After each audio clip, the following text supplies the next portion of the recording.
The document was in my hand, but the numbers no longer added up the way Colin had said they would. I sat at the desk in the study where I had worked for 29 years. The same desk where Ruth and I had signed the mortgage, where I had filed every paper this house had ever generated, and I read the clause again.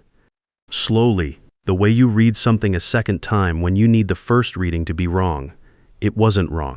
The authorization Colin had walked me through in April, the one he had described as routine, standard, something his accountant recommended. The scope of it was not what he had described. Not even close. I set it down on the desk and sat very still. Outside the window, the maple tree I had planted, the year Noah was born, was catching the October light. My phone was on the desk in front of me. Colin's name was in it. I did not pick it up. Those are two different ways of reading. The difference matters more than most people realize until it is too late. My name is Gerald Marsh. I spent 38 years as a senior claims examiner for an insurance firm outside Columbus, Ohio, and 4 more years as an independent consultant before I finally retired. The work was never glamorous. It was meticulous. You sat across a desk from people who had suffered losses, or claimed to have suffered losses, and you read what they gave you with the same attention you would give to any document that had real consequences attached to it. Not the attention of someone looking to catch them in something. The attention of someone who understood that the words on a page meant exactly what they said, not what anyone had described them as saying in the parking lot outside or over the phone the previous afternoon. That is a discipline. It takes years to develop properly, and it does not switch off when you leave the building for the last time. It becomes the way you read everything: leases, contracts, authorization documents left on your kitchen table on a Wednesday evening by your son. When I pulled the document out that October Tuesday and set it under the desk lamp, I was not suspicious of Colin. I want to be precise about that because it matters to the sequence of what happened. I was not suspicious, I was thorough. There is a distance between those two states, and I was on the thorough side of it. I had no reason, sitting down at my desk that afternoon, to believe I would find anything other than a routine estate planning document that I had signed in good faith and filed correctly. Colin had brought the document over the previous spring, a Wednesday evening in April after dinner, with a glass of wine still on the table between us and Noah, asleep on the couch in the other room under a blanket. Colin had laid the papers out in a particular way he has, unhurried, as if the conclusion were already settled and you were simply being walked through the formality of agreeing with it. His accountant had recommended it, he said. Standard estate planning practice for someone in my situation.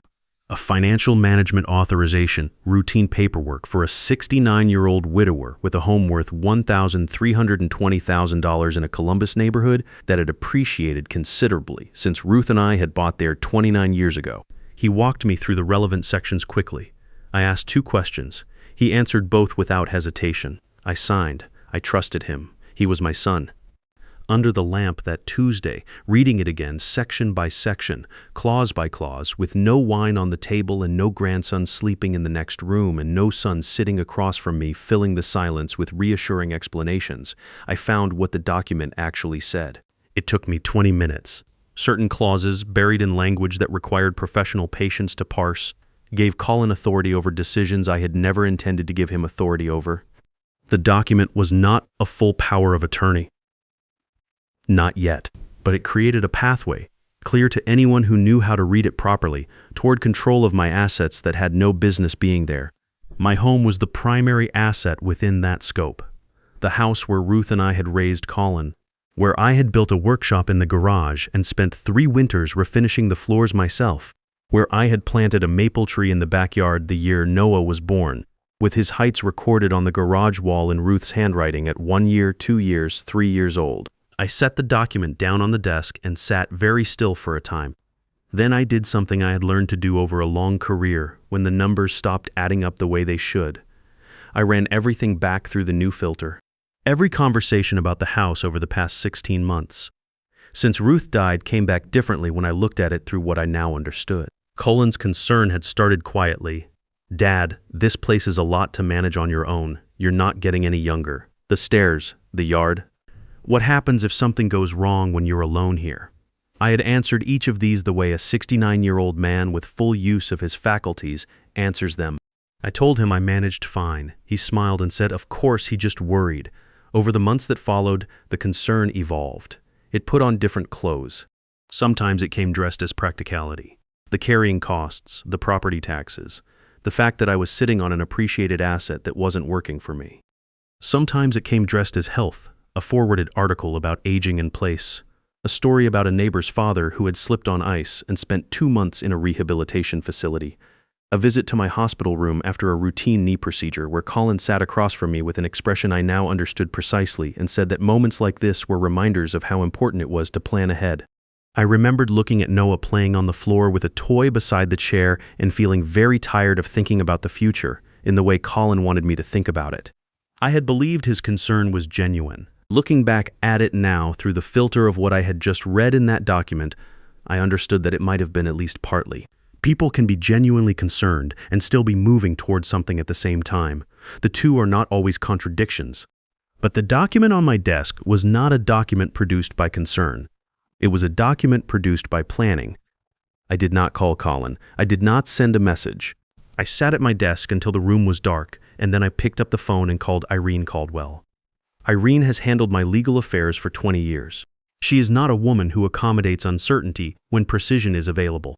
I drove to her office the following morning with the document and everything I could reconstruct that seemed relevant, notes I had kept from various conversations, the dates of Colin's visits over the previous 16 months, what I could piece together about the timeline of his interest in the property. I spread it across her desk and told her what I had found and what I believed it indicated. She read everything without interruption. She asked several questions in a specific, careful sequence. Then she sat back and looked at the middle distance for a moment in the way she does when she is organizing her thinking into an order she can work with. "Gerald," she said, "if you confront him now, you lose the advantage. He knows you've been reading carefully. The document gets amended. The story about what it was and what it was for gets revised. What you have right now is a paper trail, and he does not know you have looked at it properly. That is worth something. I recommend we not waste it." I asked her how she recommended we proceed. She told me we would revoke the authorization quietly and replace it with a properly drafted document, one that looked similar enough on the surface, but gave Colin nothing beyond what any adult child might legitimately assist with. We would do this without announcing it, without altering anything Colin could observe from the outside. Meanwhile, she would make some careful inquiries through channels she trusted. And I would continue paying attention to what Colin did and said, and I would keep notes, and I would not change anything about how I behaved around him. I asked how long. "As long as it takes to be certain," she said. "Patience belongs to the person who is already in the correct position." I had spent 38 years in a profession built on exactly that principle. I told her I understood. What followed was 4 months of controlled and deliberate patience. Colin continued his visits during that time. Sunday dinners, phone calls every few days. He helped me fix a gutter in November that I could have fixed myself, and I let him because refusing would have been a change in pattern, and I was not changing patterns. I watched him the way I had watched claimants across a desk for nearly 4 decades, noting what he returned to, noting the precision with which he circled the subject of the house, noting the particular angle from which each approach arrived. He was skilled at it. He had the kind of social ease that makes manipulation look like warmth, and for a long time, for most of Noah's life, honestly, I had simply taken it for warmth. He mentioned once, between other subjects at a Sunday dinner in December, that he had a colleague who handled what he called private real estate arrangements, discrete transactions for families navigating complex situations. He said it in passing, with a neutral tone, dropped it into the conversation, the way you drop a card on the table to see what it produces. I said that was interesting and asked him to pass the bread. I wrote it in my notes that evening. He asked in January whether I had updated my will since Ruth's death. I told him I was working on it with my lawyer, which was accurate. He nodded and said that was sensible. I noted the date and the question. I kept my files current. I said nothing out of the ordinary at any point. The call from Irene came the first week of February. I was sitting in my car in the parking lot of the grocery store on Morse Road, engine running, looking at the flat gray sky over the strip of bare trees along the median. She had found something. Colin had been meeting with a residential real estate lawyer, not his usual commercial contacts, a specialist in residential transactions. There was paperwork in motion, not yet filed, not yet complete, but in active preparation. The authorization I had signed the previous spring, the one we had quietly replaced 2 months earlier with the document that gave him nothing, had been used to initiate steps toward a transfer of my property. I sat in the parking lot for a moment and looked at the bare trees. Then I called Irene back. How long? I asked. Weeks, she said. A few months at the outside if things moved slowly on his end. Then let's finish what we started, I said. There were 3 things Colin did not know at that point. He did not know that the authorization he believed was active had been quietly revoked and replaced. He did not know that Irene had spent the previous 4 months coordinating with a fraud specialist she trusted. And he did not know what the 2 of us spent the following 3 weeks completing: the transfer of my property into a formally registered trust. A documented, legally recorded transfer, which meant that the title Colin was working from, the title underlying every piece of paperwork his lawyer was preparing, was no longer the actual title. The property Colin was planning to transfer did not legally exist in the form he believed it did. His paperwork, whenever he filed it, would reference a title that had already moved. Irene had also recommended, early in our preparation, that I have a proper security system installed, cameras at each entrance, footage stored off-site on a 60-day retention cycle. I had it done the week after our first meeting in October. When Colin noticed the cameras during a Sunday visit in November, I told him there had been a break-in 2 streets over. He said that was smart to take precautions. I agreed with him. He was right, though not in the way he understood. By the first week of March, everything was in place. The trap, that was the word Irene had quietly started using, without inflection, as a purely technical description of the structure we had built, was set completely. The authorization was revoked, the title was registered in trust, the cameras were running on a 60-day cycle to an off-site server. Irene's fraud specialist had reviewed the paperwork and confirmed the chain of evidence. There was nothing more to prepare. What we needed now, Irene told me on a Thursday afternoon, was for Colin to act. He needed to do what he had been building toward for 16 months. He needed to believe the moment had arrived and move on it, and for that, she said it would help if I were somewhere else. Somewhere distant and preoccupied, a long trip, an old friend, a reason to be away from the house for a stretch of days. Colin would have been watching for exactly that kind of opening. She thought we should give it to him cleanly. My old friend Arthur Finney, who had taught alongside Ruth at her school for many years and who knew the full situation, agreed to have me come to Knoxville for a week. I called Colin on a Sunday and mentioned the trip in passing, the way he had always mentioned things to me, between other subjects, without making it a point. I said I had left a spare key with my neighbor in case anything came up while I was gone. I flew out on a Monday morning. I had built the trap carefully and over a long time, with patience and documentation and the professional habit of a man who had spent 38 years reading what documents actually said. I had done everything correctly. Now I sat in Arthur's kitchen in Knoxville and waited for my son to walk into it. Irene called me on a Thursday morning while I was sitting at Arthur Finney's kitchen table in Knoxville with a cup of coffee going cold in front of me. Arthur had laid out breakfast, toast, eggs, a pot of coffee he had made properly, and we had been talking about Ruth, about the years she and Arthur had worked together, about the particular quality of her patience in difficult situations. She had been a patient woman. I had not always been a patient man, but I had learned patience from her, the way you learn most important things. Slowly, through observation, by watching someone do it correctly over a long period of time until the behavior becomes your own. I had been in Tennessee for 3 days. Arthur knew the full situation. I had told him everything before I flew down because the trip only worked if someone present understood what it actually was. He had agreed to have me without hesitation and had not asked unnecessary questions. He was that kind of man, the kind that Ruth had always known how to find and keep. They moved today, Irene said. I had known it was coming. I had spent 4 months building every element of the preceding situation toward exactly this moment. The authorization quietly revoked. The replacement document filed, the title transferred into trust and registered, the cameras running on a 60-day off-site retention cycle, the fraud specialist Irene trusted reviewing the chain of documentation and confirming it was sound, the trip to Knoxville arranged and announced to Colin in exactly the casual, between subjects way he had always announced things to me without emphasis, as if the conclusion were already settled and he was simply being courteous about informing me. I had known it was coming. But knowing something is approaching and hearing that it has arrived are 2 different experiences, and I sat still for a moment with the phone in my hand before I answered her. She told me what had happened. Colin and his associate, the man from his brokerage who had been involved in preparing the paperwork from the beginning, who had been handling the operational details of the plan while Colin managed the relationship layer, had attended the house that morning. A locksmith had been called. My locks had been changed. A new welcome mat had been placed on the front porch.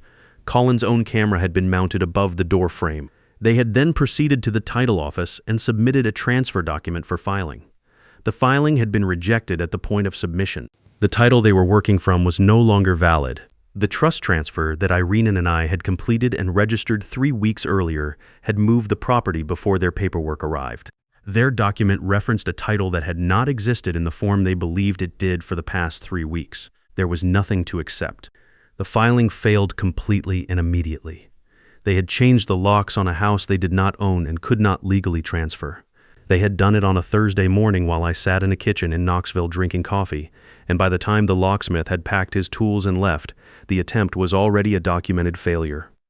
I finished what was left of my coffee. I thanked Arthur for the hospitality and for understanding what the week had actually been. I called a car to take me to the airport. I flew home Thursday evening and drove from the airport through the dark Columbus streets to my neighborhood and parked in my own driveway.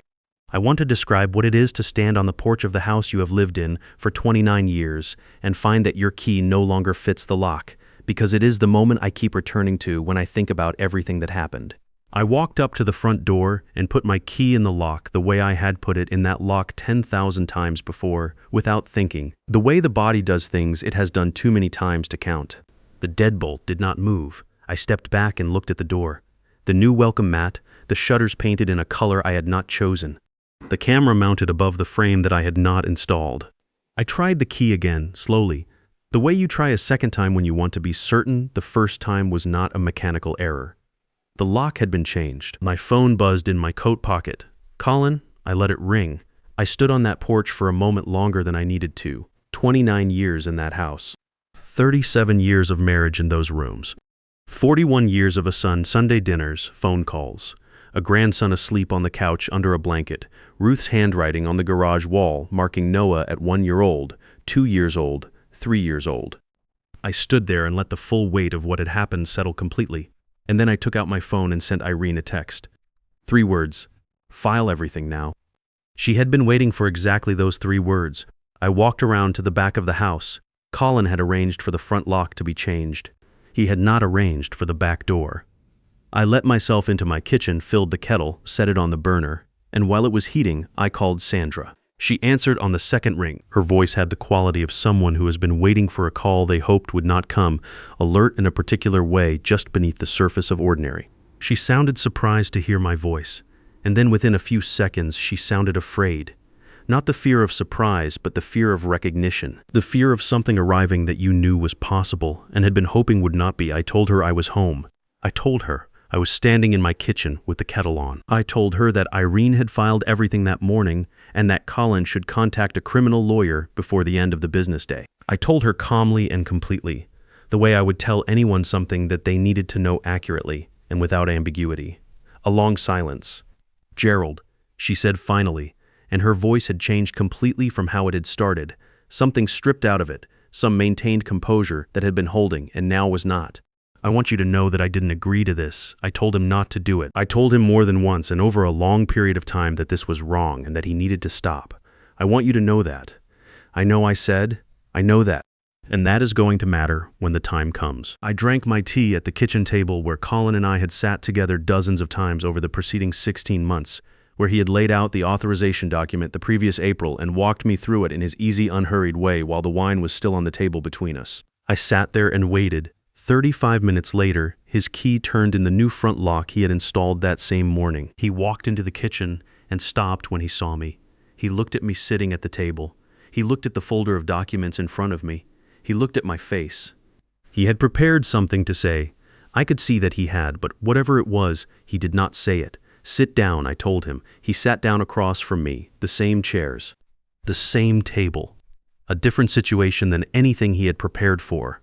I told him what he needed to know. Irene had advised me carefully on what to disclose and what to preserve for the proceedings that were now in motion, so I did not tell him everything. I told him about the authorization document, about its actual scope, about the clauses that gave him authority he had not been given permission to use, about the revocation he had not known about, and the replacement document that had been quietly filed in its place. I told him about the trust transfer, about the title that had been legally registered before he and his associate walked into the title office that morning. I told him about the cameras recording every entrance and exit from the house for the past 4 months, with 60 days of footage stored on a server in another city where neither he nor anyone he knew could reach it. I told him about the filing that had been submitted that morning and rejected, and about what Irene had filed in response. Colin, when he is genuinely cornered, does not bluster. He goes quiet in a particular way, the quietness of someone recalculating, running the situation back through a different set of assumptions and arriving at results they had not anticipated. He sat across from me and was very still. I watched something move across his face that I had not seen there in a long time. It might have been shame. It might have been the precise recognition of how completely he had miscalculated both the situation and the man sitting across from him. "Dad," he said. "Don't," I said. He closed his mouth. "I don't know," I said, "what the debt was. I don't know what you needed badly enough to try this, whether it was business trouble or something else entirely, or whether you simply looked at this house and decided it should be yours before it was yours. That is a question the lawyers and the court will work through. It is not my job to answer it." He started to say something. I held up one hand. "My job," I said, "was to protect what your mother and I built over 37 years. That is what I did." He had nothing to say after that. There was nothing left to say that would have changed anything. The legal process ran for 13 months. Colin's associate, the man who had arranged the locksmith and handled the filing, cooperated fully with investigators in exchange for a reduced charge. His cooperation was detailed and documented. He provided a complete account of what had been planned, how it had been organized, what each step was intended to accomplish, and when. The authorization, the filing strategy, the locksmith, the timing, the specific role each party had played, all of it on record. Colin pleaded guilty to 2 counts of fraud. He received a conditional sentence, significant fines, community service, and a period of probation. He did not serve prison time. I want to be precise about that because I am sometimes asked whether I wanted him to, and the honest answer is that prison was never the point. The point was accountability. The point was that the attempt would be documented permanently and unambiguously, that it would exist on the record in the way that important things need to exist on the record, as something that happened and had consequences for the person who chose to make it happen. That is what the record now shows. It will continue to show it. Sandra filed for divorce 8 months after the charges were laid.